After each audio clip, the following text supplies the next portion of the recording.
Film की शुरुआत में हमें कोई पानी में डूबता हुआ दिखाया जाता है, जिसके बाद सीन सैरा और जेडी की तरफ मुड़ जाती है, जो कार में कहीं जा रहे होते हैं और सैरा कुछ फोटोज देख रही होती है, जो फोटोज मर्डर विक्टिम्स की है। दरअसल सैरा और जेडी एफबीआई एजेंट होते हैं। वो अब एक घर के पास रुकते हैं, जहाँ सैरा चेक करने जाती है, जहाँ उसे कुछ कलर स्प्रे कैंस मिलते हैं और पास ही एक गाड़ी भी, जिस पर हाल फिलहाल ही पेंट किया गया था और उसकी नंबर प्लेट को भी बदल दिया गया था। सारा ये सब जेडी से बताती है और वो हेल्प के लिए कंट्रोल सेंटर पर इन्फॉर्म करते हैं। तभी घर के अंदर से किसी लड़की की चीखने की आवाज आती है, जिसे सुनकर सारा और जेडी तुरंत अंदर जाते हैं, लेकिन उन्हें वहाँ हर तरफ लड़कियों की लाशें दिखाई देती हैं। सारा देखती कि वहाँ एक आदमी की भी लाश थी, जिसे देखकर दोनों एफबीआई एजेंट सोचते हैं कि किलर ने खुद को मार लिया होगा। लेकिन तभी एक आदमी चाकू से सारा पर वार करता है, जिसे जेडी गोलियों से भून देता है। लेकिन वो किलर भी जेडी पर गोलियां चला चुका होता है, जिससे उसकी भी वहीं मौत हो जाती है। तभी फिर लाइट जलती है और हम सारा, जेडी और उस किलर को उठते हुए देखते हैं और हमें पता चलता है कि यहाँ रियल टाइम इन्वेस्टिगेशन ट्रेनिंग चल रही है। जिसके बाद हम सारा और जेडी को जैक से मिलते हुए देखते हैं, जो एफबीआई एकेडमी का ट्रेनर होता है। लेकिन वो सारा और जेडी की परफॉर्मेंस से काफी नाराज था,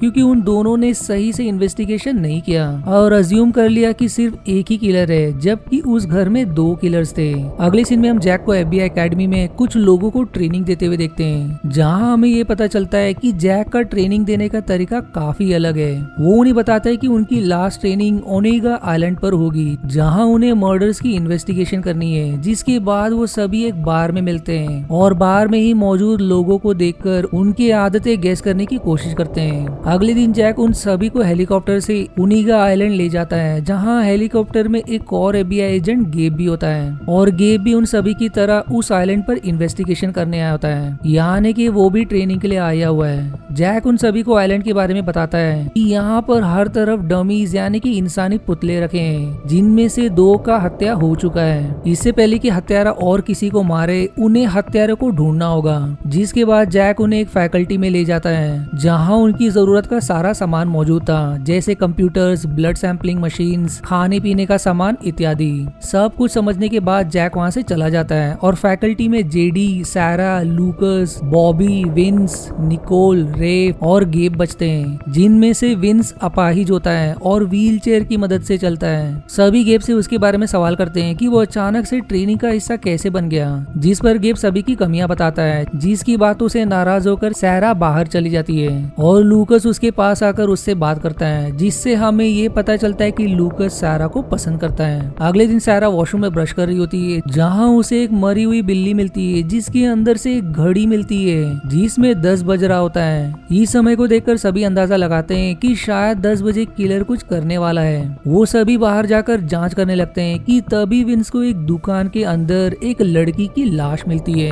जो दरअसल असली लड़की नहीं बल्कि पुतला होती है। तभी एक खिलौने से आवाज आने लगती है, जिसे जेडी बंद करता है, जिसके कारण पास रखे डोमिनोज गिरने लगते हैं, जो कि एक ट्रैप होता है, क्योंकि इस ट्रैप की वजह से पास ही रखा हुआ हीलियम सिलेंडर गिर जाता है और उसकी सारी गैस जेडी के ऊपर गिरती है, जिसके कारण उसकी वहीं मौत हो जाती है। और जेडी की मौत का समय 10 बजे था। किसी को कुछ समझ नहीं आता कि आखिर हुआ क्या, क्योंकि वो तो ट्रेनिंग के लिए आए थे, जहां उन्हें पुतलों के बीच किलर को पकड़ना था। लेकिन अब उनके साथी की जान जा चुकी होती है। सभी अब वापस फैकल्टी में आते हैं, जहां उन्हें टेबल पर एक और घड़ी मिलती है, यानी कि 12 बजे उनमें से किसी न किसी एक की मौत होगी। सभी अब घबरा जाते हैं और आइलैंड से निकलने के लिए बोट की तलाशी करने लगते हैं, जहां उन्हें बोट भी दिख जाती है।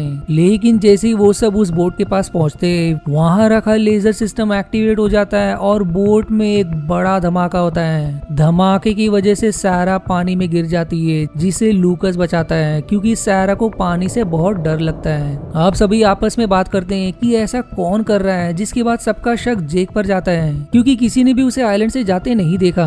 उन्होंने सिर्फ हेलीकॉप्टर को आइलैंड से जाते देखा। लेकिन ऐसा भी हो सकता है कि हेलीकॉप्टर में जैक हो ही ना। इस बात पर विंस अपनी बंदूक निकाल लेता है, जिसे देखकर सभी हैरान होते हैं कि आखिर वो बंदूक कैसे ले आया, क्योंकि यहाँ आने से पहले जैक ने सभी के हथियार रखवा लिए थे। जिस पर विंस बताता है कि उसे उसकी बंदूक से कोई अलग नहीं कर सकता। जिसके बाद सभी फैकल्टी में जाते हैं, जहाँ उन्हें काफी सारे हथियार मिलते हैं। जिसके बाद अब सभी कॉफी पी रहे होते हैं। तभी लूकस गेब के कमरे में एक मैप लाता है, जो दरअसल इसी आइलैंड का होता है, जिससे सभी का शक गेब पर जाता है कि आखिर उसके पास ये मैप आया कैसे। सभी अब गेब पर ही बंदूक तान देते, पर फिर तभी अचानक से सभी बेहोश होकर गिर जाते हैं और उन्हें 12 बजे के बाद होश आता है, जहाँ सभी फिर से गेब को एक कातिल मान रहे होते हैं। जिस पर गेब कहते हैं कि हम सभी कॉफी पीने की वजह से बेहोश हुए और कॉफी रेफ ने बनाई थी। जिस बात पर बॉबी रेफ को टेबल से उठाता है, लेकिन रेफ का सर अलग होकर नीचे फर्श पर लुढ़क जाता है, जिसे देखकर सभी डर जाते हैं। इसका मतलब ये कि जब सभी बेहोश थे तो कातिल ने 12 बजे रेफ का गला काटकर उसे मार दिया। लेकिन सारा का ध्यान इस बात पर जाता है कि रेफ के शरीर में खून की एक बूंद तक नहीं बची थी, जिसके बाद हमें इस बात का भी जवाब मिल जाता है कि आखिर उसके शरीर से खून गया कहाँ, क्योंकि खूनी ने रेफ के खून से बहुत सारे नंबर्स लिखे होते हैं। जिसके बाद वहाँ 2 घड़ियां मिलती हैं, जिन पर 6 बजे का समय होता है, जिससे सभी इस निष्कर्ष पर पहुंचते हैं कि इस बार शायद 2 लोगों का खून होगा। अब 6 बजने में कुछ ही समय होता है और शक की सुई अब भी गेब पर होती है, इसलिए उसे कमरे में हथकड़ी लगाकर और विंस की निगरानी में छोड़कर सभी उन नंबर्स को सॉल्व करने लगते हैं। जहां बॉबी नंबर्स के पैटर्न से ये समझ पाता है कि यहाँ स्पीड ऑफ लाइट की वैल्यू लिखी है। जिसके बाद सारा कमरे की लाइट बंद करवाती है और यूवी लाइट की मदद से देखती है कि सभी के कपड़ों पर कुछ लेटर्स लिखे होते हैं। दूसरी तरफ जैसे ही 6 बजते हैं, विंस और गेब के कमरे के बाहर अचानक से पानी भरने लगता है और लाइट्स लटकने लगती हैं, जिसमें हाई वोल्टेज करंट होता है। विंस किसी तरह अपनी व्हीलचेयर से उठकर ऊपर बनी रॉड पर लटक जाता है, जिससे वो पानी में दौड़ रहे करंट से बच सके। जिस पर गेब कहता है कि क्या वो इलेक्ट्रिक लाइन को बंद कर सकता है, जिस पर विंस कोई जवाब नहीं देता। गेब किसी तरह विंस को ये यकीन दिलाने में कामयाब हो जाता है कि वो उन दोनों को इलेक्ट्रिक करंट से बचा सकता है। जिसके बाद विंस उसे अपनी बंदूक देता है और गेब अपनी हथकड़ी पर गोली मारकर आजाद हो जाता है और इलेक्ट्रिक लाइन बंद करके विंस को बचा लेता है। तब तक सभी विंस के पास आ जाते हैं, जहां विंस उनसे बताता है कि गेब ने उसकी जान बचाई, इसलिए वो कातिल नहीं हो सकता। जिसके बाद लूकस बॉबी को नल बंद करने के लिए कहता है और जैसे ही बॉबी ऐसा करता है, उस तीर बॉबी के सीने और गले के आर पार चले जाते हैं, जिससे मौके पर ही उसकी मौत हो जाती है। जिसके बाद सभी इस निष्कर्ष पर पहुंचते हैं कि 2 घड़ियां मिलने का मतलब ये था कि 2 ट्रैप्स होंगे, क्योंकि दूसरे ट्रैप की वजह से ही बॉबी की मौत हुई। बॉबी की मौत से निकोल को लूकस पर शक होने लगता है, क्योंकि उसी ने बॉबी को नल बंद करने के लिए कहा था। लेकिन लूकस निकोल से कहता है कि अगर उसे ये सोचने से अच्छा महसूस हो रहा है तो वो लूकस को कातिल मान सकती है। अगले सीन में हम लूकस और सारा को देखते हैं, जहां लूकस सारा से कहता है कि निकोल को एक और घड़ी मिली है। जिसके बाद हम सभी को एक टेबल के पास देखते हैं, जहां गेब घड़ी देख रहा होता है और वो कहता है कि हमारे पास सिर्फ 1.5 घंटा है, यानी कि अगला हत्या 8 बजे होगा। जिसके बाद सभी अपने जैकेट्स और कोट्स के पीछे लिखे लेटर्स की गुत्थी सुलझाने की कोशिश करते हैं, जहां निकोल लेटर्स के अलग अलग कॉम्बिनेशन बनाकर पढ़ने लगती है और उन्हीं में से एक कॉम्बिनेशन क्रोटॉन भी होता है, जिसके बारे में विंस बताता है कि सालों पहले इसी आइलैंड पर बहुत लोग रहा करते थे, लेकिन एक दिन अचानक से सारे लोग गायब हो गए। वीरान पड़े आइलैंड पर एक पेड़ पर यही शब्द लिखा मिला, जो कि क्रोटॉन था। इस बात को सुनकर सारा कहती है कि जिस तरह पूरा आइलैंड खाली हो गया और किसी भी इंसान का कोई सबूत नहीं मिला, ठीक उसी तरह कातिल बिना सबूत छोड़े लोगों को मार रहा है। सारा आगे कहती है कि वो चाहे कितना भी शातिर क्यों ना हो, उसने सबूत जरूर छोड़े होंगे। जिसके बाद सभी एफबीआई एजेंट्स सबूत ढूंढने में लग जाते हैं, जहां निकोल को रेव के नाखून में किसी का खून मिलता है, जिस पर गेब कहता है कि ये खून जरूर कातिल का होगा जो हाथापाई में रेव के नाखून में लग गया। जिसके बाद निकोल सभी के खून की कुछ बूंदे लेती है और डीएनए मैचिंग मशीन में डालती है। साथ ही वो रेव के पास से मिले खून का सैंपल भी डालती है, जिससे ये पता चले कि क्या उनमें से किसी का खून मैच होता है या नहीं। जिसके बाद डीएनए मैचिंग मशीन की डिस्प्ले पर एक मैच फाउंड का मैसेज शो होता है, लेकिन ये देखने से पहले ही कि किसका डीएनए मैच हुआ, सारा सबकी बंदूक टेबल पर रखवा देती है। लेकिन विंस अपनी बंदूक नहीं देता। वो कहता है कि वो बिना व्हीलचेयर के रह सकता है, लेकिन बिना बंदूक के नहीं। पर तभी गेट झपट कर विंस की बंदूक ले लेता है और टेबल पर रख देता है। जिसके बाद निकोल कंप्यूटर का बटन दबाती है और डिस्प्ले पर सारा का नाम शोता है और अब सभी टेबल पर रखी अपनी बंदूक उठाकर सारा पर तान देते हैं। लेकिन सारा कहती कि वो किलर नहीं है, जरूर मशीन से कोई गलती हुई होगी, लेकिन उसकी बात पर कोई विश्वास नहीं करता। पर तभी विंस कहता है कि सारा की छोटी बहन को किसी ने रेप करके पानी में डुबोकर मार दिया था, लेकिन एफबीआई सारा की बहन के कातिल को नहीं पकड़ पाई। हो सकता है कि इसी बात का बदला सारा ले रही हो और एफबीआई एजेंट्स को मार रही हो। जिसके बाद सारा को एक कुर्सी पर बांध दिया जाता है और गेब उससे सवाल करता है कि अगला ट्रैप क्या क्या है और कहाँ है, लेकिन सारा उन्हें समझाने की कोशिश करती है कि वो कातिल नहीं है, इसीलिए उसे कुछ नहीं पता। तभी निकोल सारा को जोरदार थप्पड़ मारती है और ट्रैप के बारे में पूछती है, लेकिन सारा कहती है कि क्या पता निकोल ने ही सबको मारा हो और उसी ने सारा का खून रेव के नाखून पर लगा दिया हो, जिससे निकोल गुस्से में वहाँ से बाहर चली जाती है। निकोल को दरअसल सिगरेट पीने की लत थी और उसे एक वेंडिंग मशीन में सिगरेट का पैकेट दिखता है, जिसमें से एक सिगरेट निकालकर वो पीने लगता है। पर तभी उस सिगरेट से कोई तरह का पदार्थ निकलता है और निकोल के जूतों पर गिरता है और उसके जूते पिघलने लगते हैं, जिसके बाद वही तरल पदार्थ निकोल की उंगलियां पर भी पड़ता है और उसकी उंगलियों में से खून आने लगता है। निकोल समझ जाता है कि सिगरेट में बहुत खतरनाक जहर था, लेकिन अब वो कुछ नहीं कर सकती क्योंकि उसने उसके 2-4 कश ले चुके होते हैं। दूसरी तरफ सारा समझ चुकी होती है कि कातिल उन सबकी आदतों का फायदा उठाकर सबको मार रहा है। जैसे जेडी को सबसे आगे रहने की आदत थी और वो इसीलिए मारा गया क्योंकि वो सबसे आगे जाकर खिलौनों को बंद कर रहा था, जिसके कारण उसके ऊपर हीलियम गैस गिरी। इसी तरह रेव कॉफी का शौकीन, उसे कॉफी में भी बेहोशी की दवा मिलाकर मारा गया।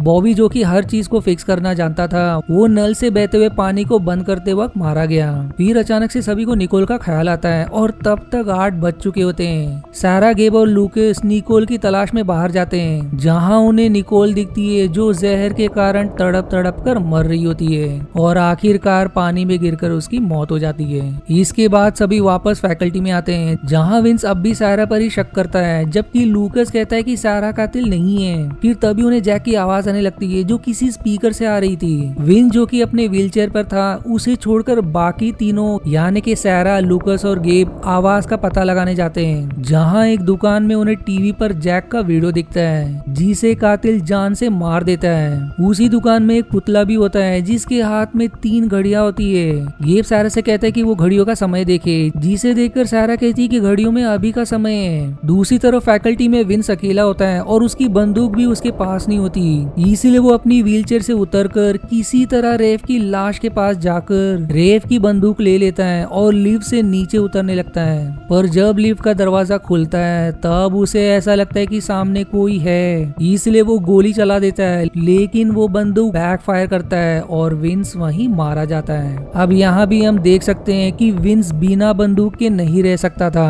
और कातिल ने इसी बात का फायदा उठाकर रेव के पास ऐसी बंदूक रखी जो बैकफायर करे और इसी बैकफायर से विंस भी मारा गया। जबकि सारा, लूकस और गेब एक दूसरे पर बंदूक तानकर खड़े होते हैं, जहाँ लूकस कहता है कि गेब ही कातिल है क्योंकि उसे पता था कि सारा कातिल नहीं हो सकती और लूकस खुद कातिल नहीं है, इसलिए गेब ही कातिल है। जिस पर गेब कहते हैं कि कोई भी कातिल हो सकता है। तभी वहाँ की लाइट फिर चली जाती है और सभी दुकान से बाहर आ जाते हैं, जहाँ लूकस और गेब एक दूसरे पर गोलियां चलाने लगते हैं। फिर तभी गोलियां चलना बंद हो जाती है और लूकस बाहर निकलता है, जिस पर गेब गोलियां बरसा देता है और लूकस वहीं मारा जाता है। जिसके बाद गेब सारा को ढूंढने लगता है, लेकिन सारा किसी तरह छुपते हुए फैकल्टी में वापस आ जाती है, जहाँ उसे विंस की लाश दिखती है। तभी वहाँ गेब भी आ जाता है, जिस पर सारा बंदूक तान देती है और गेब को अपना हाथ आगे करने को कहती है, लेकिन गेब सारा को टेबल से धक्का दे देता है, जिससे उसकी बंदूक गिर जाती है। वो सारा पर टूट पड़ता है कि तभी वहाँ लूकस आ जाता है और गेब को मारने लगता है, लेकिन गेब उस पर भारी पड़ता है। पर फिर सारा गेब के सिर पर फायर एक्सटिंग्विशर से वार करती है, जिससे वो वहीं बेहोश हो जाता है। सारा अब लूकस के पास जाती है और लूकस बताता है कि उसने अपने कपड़ों के अंदर मेटल शीट रखा था, इसलिए वो गेब की गोलियों से बच गया।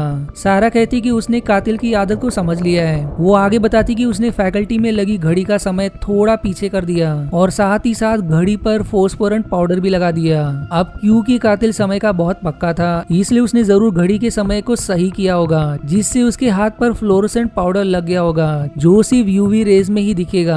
जिसके बाद सारा यूवी लाइट जलाकर गेब के हाथ को देखती है, लेकिन उसके हाथ पर कोई पाउडर नहीं था। तभी लूकस अपना हाथ ऊपर करता है जो यूवी लाइट में चमकने लगता है। सारा समझ जाती कि लूकस ही कातिल है, लेकिन तब तक लूकस सारा पर झपट पड़ता है और फिर सारा सीढ़ियों से गिर जाती है और लूकस से बचने के लिए भागने लगती है। पर लूकस उसे अंत में पकड़ लेता है और बाहर जाकर पानी में डुबोने लगता है। सारा को पानी के अंदर निकोल की लाश दिखती है और वो अपने साथ साथ लूकस को भी पानी में गिरा देती है और निकोल की लाश के पास जाकर उसकी बंदूक निकाल लेती है। पानी के अंदर ही लूकस और सारा एक दूसरे पर गोलियां चलाते हैं, लेकिन दोनों की गोलियां पानी के अंदर ज्यादा दूर तक नहीं जाती।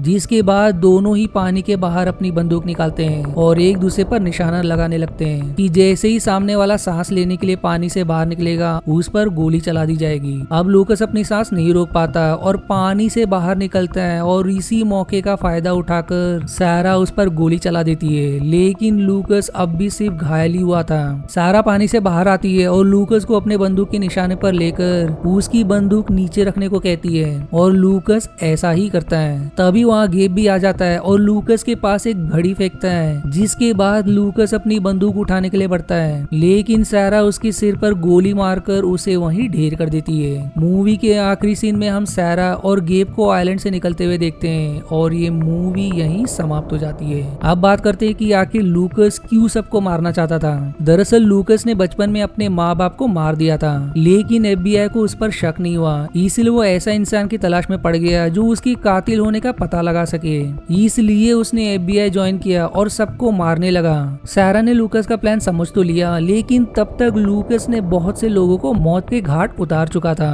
यहाँ तक कि वो इतना शातिर होता है कि उसे ये भी पता चलता है कि जैक जो कि उनका ट्रेनर होता है वो आइलैंड पर ही कहीं है और लूकस फिर जैक को भी ढूंढकर मार देता है। लेकिन कातिल कितना भी होशियार हो उसे उसकी किए की सजा जरूर मिलती है, जो अंत में लूकस का वही अंजाम हुआ और ये मूवी यहीं समाप्त हो जाती है। अब यदि आपको इस तरह की डिटेक्टिव स्टाइल थ्रिलर मूवी पसंद आए तो मुझे कमेंट में जरूर बताएं, ताकि मैं ऐसी ही मूवी और भी करने का सोच सकूं। और आज के वीडियो में इतना ही।